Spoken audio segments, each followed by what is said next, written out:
Өнөөдрийн хичээлээр бид англи хэлний түгээмэл хэрэглэгддэг phrasal verbs ууд болох get болон take үгстэй холбоотой хэлхүүдийг судална.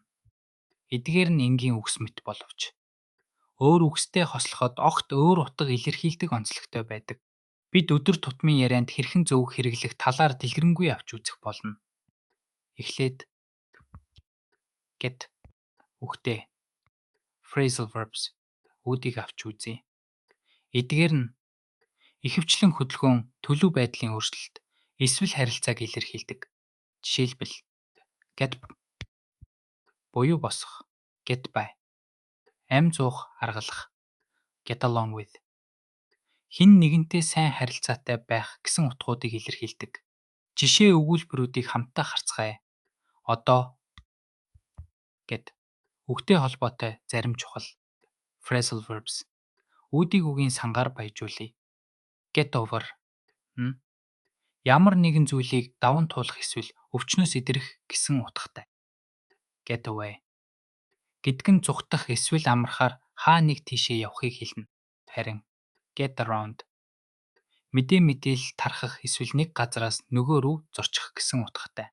Дараа нь take үгтэй phrasal verbs үүдийг үзье. Эдгээр нь ихэвчлэн ямар нэгэн үйлдэлийг эхлүүлэх, хариуцлага хүлээх эсвэл хэн нэгэнтэй адилхан байхыг илэрхийлдэг. Take off онгоц хөөрөх, хувцас тайлах гэсэн утгатай.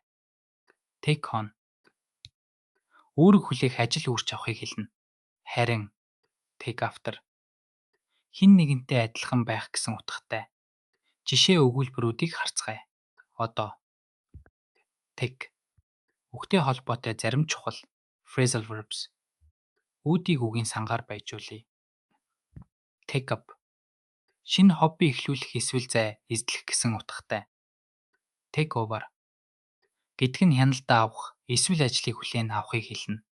Харин take down нь ямар нэгэн зүйлийг буулгах эсвэл тэмдэглэл хөтлөх гэсэн утгатай. Одоо get болон үгс дээр түгээмэл гаргадаг нэгэн алдааг авч үзье.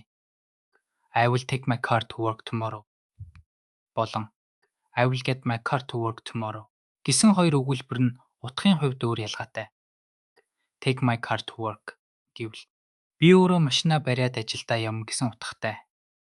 Харин get my car to work гэдэг нь машин маань ажиллахгүй байсан ч юм уу өөр нөхцөл байдлаас шалтгаалаад ямар нэгэн аргаар ажилдаг болгох эсвэл хэн нэгнээр машинаа ажилд хүргүүлнэ гэсэн утгыг илэрхийлдэг. Тиймээс ажилдаа машинаар явах гэж байгаа бол take ашиглах нь зөв. Судалсан зүйлээ баттгах зорилгоор нэг тасгал хийцгээе. She needs to her fear of public speaking гэсэн өгүүлбэрт зөв phrasal verb ийг сонгоно уу? Сонголтууд нь get over, take over, get along. Зөв хариулт нь get over. Учир нь get over энэ ямар нэгэн айдас эсвэл бэрхшээлийг даван туулах гэсэн утгатай. Өнөөдөр бид get болон take үгстэй холбоотой phrasal verbs үүдийн утга хэрэглээ ялгааг судалж жишээн дээр харлаа. Эдгээр нь англи хэлний ярианд маш түгээмэл хэрэглэгддэг тул тогтмол давтаж жишээ өгүүлбэрүүдтэй танилцах нь чухал. Цаашид өдөр тутмын амьдралдаа идэвхтэй ашиглаж байнга дадлаг хийгээрэй. Баяртай.